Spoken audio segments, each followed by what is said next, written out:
लंबी बीमारी के बाद मुख्तार अंसारी की मौत हो गई है।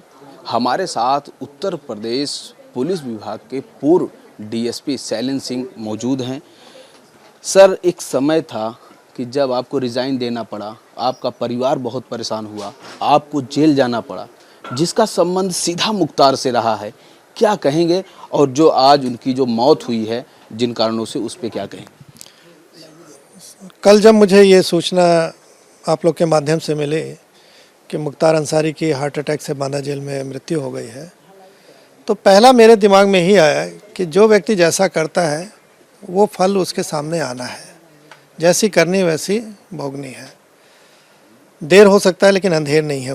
ऊपर वाले की लाठी चलती तो आवाज़ नहीं होती। ये सब दिमाग में मेरे गूंजने लगा और एक चीज़ लास्ट में कंक्लूज़न के रूप में दिखा कि जिस भय को कायम करके आपने अपना आर्थिक साम्राज्य कायम किया था, जब वो सब ढहने लगा, वही भय आप पे हावी हो गया और आपको हर समय लग रहा था मुझे कोई स्लो पॉइजन दे रहा है, मुझे कोई गलत मेडिसिन दे रहा है, मुझे कोई मार देगा, और जिसका नतीजा था आप पे इतना हावी हो गया कि कल आपका हार्ट अटैक से डेथ हो गई। तो ये तत्काल मेरे दिमाग में आया कल उसकी सूचना के बाद।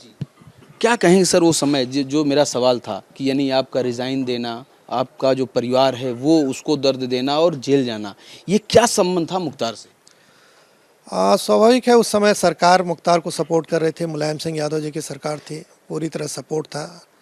सपोर्ट किस लेवल पे था कि आपने देखा कि पोटा कानून जो एग्जिस्ट करता था उस समय नेशनल कानून है, सेंट्रल गवर्नमेंट का, स्टेट का नहीं है, लेकिन उसके बावजूद आउट ऑफ वे जाके उन्होंने इसको लगाने की परमिशन नहीं दी, हटा दिया। कितना सपोर्ट था ये भी आपने देखा कि मऊ के दंगों में कर्फ्यू लगा हुआ खुली जीप में घूम रहा था, ये वीडियो फुटेज आई। तो जिस समय मुख्तार सरकार के समर्थन से अपने चरम पे था, उस समय हमारा अकेले स्टैंड लेना मेरे लिए भारी पड़ा और मुझे सर्विस भी गंवानी पड़ी। इवन मुझे अपने परिवार को सुरक्षित रखने में बहुत मशक्क़त करनी पड़ी, अपनी रोजी रोटी चलाने में मशक्क़त करनी पड़ी। इवन दो बार जेल भी जाना पड़ा मुझे, और जेल में उन कैदियों के बीच में रखा गया जिनको हमने पकड़ के भेजा था, और ये भी प्लानिंग थी कि उन्हीं से इनको अंदर मरवा दो। ये भी देखा मैंने, लेकिन मेरा एक हौसला बुलंद था, ऊपर वाले भरोसा था। मैं बाहर आया और आज आप सबके बीच में सकुशल बैठा हूँ, और जो व्यक्ति सब कर रहा था प्लानिंग, आज वो ख़त्म है। एक लंबे समय तक आप सर पीड़ा में रहे, और जैसा कि आपके पास फ़ोन भी आते थे, आपको ट्रेस भी किया जाता था, आपको फॉलो भी किया जाता था। ऐसा क्या था जिससे मुख्तार एंड कंपनी को आपसे भय था? अब मुख्तार को सबसे बड़ा भय था कि शैलेन शायद रिज़ाइन करने के बाद डर जाए। मुझे याद है मैं बनारस में निर्दल चुनाव लड़ रहा था, अपने ऑफिस में बैठा था, तो मुख्तार का एक आदमी था, मैं जानता था ये उनका आदमी है, नाम लेना उचित नहीं है, मेरे पास आया, कहा चलने भैया मैं आपको बहुत शुभचिंतक हूँ, ये है वो है, आप इस तरह से चल रहे हैं तो उचित नहीं है, आपको कहीं कोई खतरा हो जाएगा, जान का, मार दिया जाएगा। और मीडिया भी हमसे, पराड़कर भवन बनारस में जब मैं गया तो प्रेस कॉन्फ्रेंस हुआ, काफ़ी मीडिया के लोग थे, लोगों ने यही क्वेश्चन किया कि शैलेन जी आपको डर नहीं लग रहा है? आपने ऐसे दुर्दांत अपराधी से, माफिया से पंगा लिया है जिसका समर्थन सरकार कर रही है, आप घूम रहे हैं अकेले, आप निर्दल चुनाव लड़े हैं, कोई सिक्योरिटी भी नहीं है, आप अकेले गली गली घूम रहे हैं, कोई आपको मार देगा। यहाँ तक कि मेरे कोतवाली बनारस में मैं एक मीटिंग ले रहा था, एक व्यक्ति ने मेरे आके कान में कहा कि भैया यहाँ से निकल जाइए, मुख्तार का शूटर अनु त्रिपाठी आपको मारने आ गया है। बाद में अनु त्रिपाठी जेल में मारा गया, मुख्तार का शूटर था। तो मैंने मन से कहा है कि देखो मुझे तो पीछे नहीं हटना है, मैं तो जिस रास्ते निकल चुका हूँ, क्या होगा ऊपर वाला जाने। हमारा सैनिक आर्मी में भर्ती होता है, बॉर्डर पे जाता है, उसको नहीं मालूम होता है कि हम उधर से अपनी वर्दी में आएंगे या तिरंगे में लपेट के आएंगे। तो हम लोग पुलिस में भी हैं, ठीक है, उतना रिस्क नहीं, लेकिन हमारे पास भी रिस्क रहता है। हम ही रिकवरी लाइट मशीन गन कर रहे थे, मुझे नहीं मालूम था कि अगर उधर से चली तो क्या हाल होगा, क्योंकि हमारी तो बुलेट प्रूफ सिंपल राइफल के अगेंस्ट में थी, जैकेट जो थी, तो रिस्क तो हर जगह था। इसी पे शैलेन जी एक सवाल ये बनता है कि वो एलएमजी की कहानी क्या थी, क्योंकि आपकी सर्विस का जो समय था वो भी बहुत ज़्यादा नहीं था, यानी आप अनुभवी नहीं थे, नए नए थे, शायद 10 या 12 साल का एक्सपीरियंस रहा होगा मैक्सिमम आपके पास, लेकिन आपने इतनी बहादुरी का काम किया। वो जो एलएमजी को जो रिकवर किया था वो पूरा मामला, क्योंकि एलएमजी एक नई चीज़ थी, अपराध की दुनिया में एलएमजी का आना खुलेआम, ये अपने आप में उसमें बहुत बड़ी बात थी। हाँ, बात सही है। एलएमजी बड़ी यूनिक चीज़ थी उत्तर प्रदेश के लिए। अब तक उत्तर प्रदेश के इतिहास में इकलौती एलएमजी की रिकवरी है मेरी। और एलएमजी की मारक क्षमता बहुत होती है, आप भी जानते हैं, 3 किलोमीटर दूर से ही मार देती है। तो सबके दिमाग में था कि एलएमजी किसी भी कीमत पर रिकवर होना चाहिए, और खौफ भी था लोगों का कि एलएमजी चलेगी तो क्या होगा।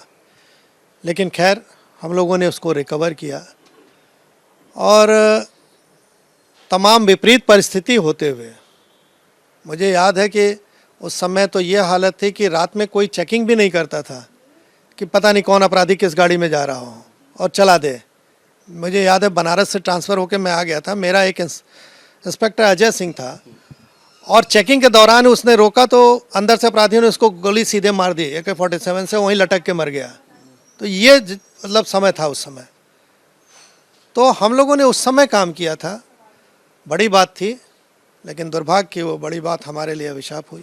शैलेंद्र जी, एक सवाल ये बनता है कि जब एक अपराधी जब राजनेता बन जाता है तो वो फिर किस तरह का एज लेता है, और फिर वो जो सरकारें जो काम करती हैं, जो एक अपराधी को संरक्षण देती हैं और अपने बराबर रख लेती हैं, क्या कहेंगे उस दौर के बारे में? देखिए, माफिया अगर पॉलिटिकल संरक्षण नहीं मिल रहा है तो वो कुछ नहीं है, बन ही नहीं पाएगा, मार दिया जाएगा। और उससे भी खतरनाक है, पॉलिटिकल संरक्षण छोड़िए, वो खुद ही पॉलिटिकल आदमी बन जाए, खुद ही वो जनप्रतिनिधि बन जाए।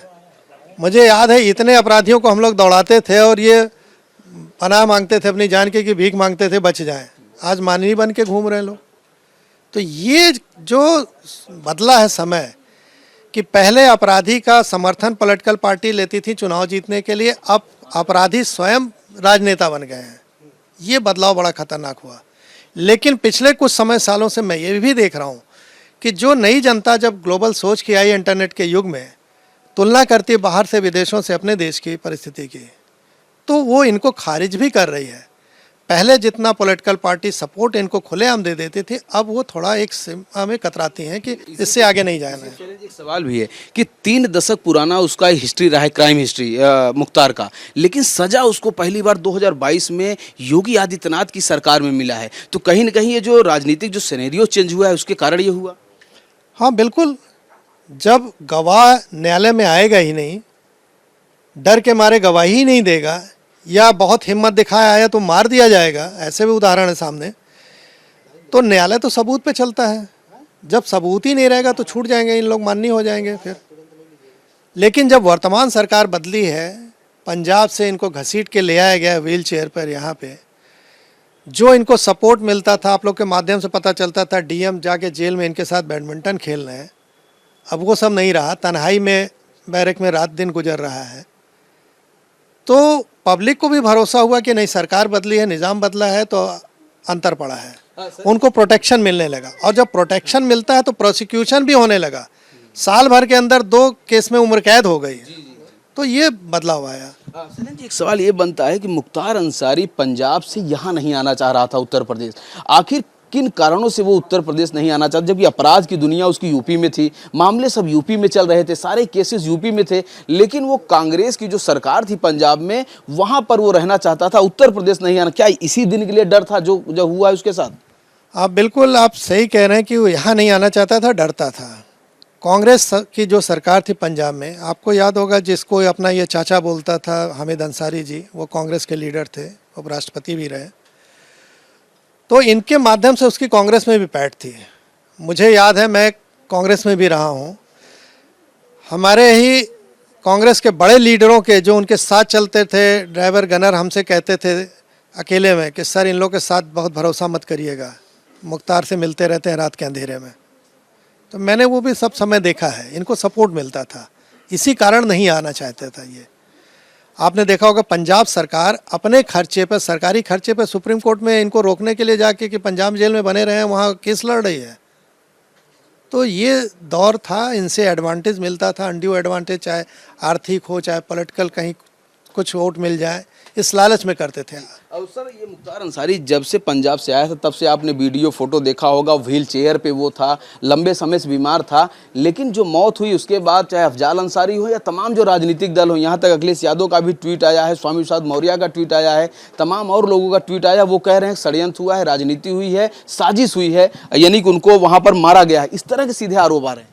देखिए, चुनाव का समय चल रहा है और हमारा दुर्भाग्य है उत्तर प्रदेश में कुछ दल ऐसे हैं छोटी सोच के और उनके नेता जो छोटे छोटे मुद्दों पर राजनीति करते हैं जिनको आज का यूथ पसंद भी नहीं करता है। अब जिनका अभी आपने स्वामी प्रसाद मौर्य का नाम लिया, आप ये किस टाइप के हैं कि एक हम कंट्रोवर्सी कोई कर दें मीडिया में आ जाए, केवल इतनी इनके पास है और कुछ सेक्शन में हमारे साथ जुड़ जाएं। इनकी सोच ये है, इनकी सोच को ये नहीं है कि जनता को हम कितना लाभ दे दें या लॉन्ग टर्म की सोच है।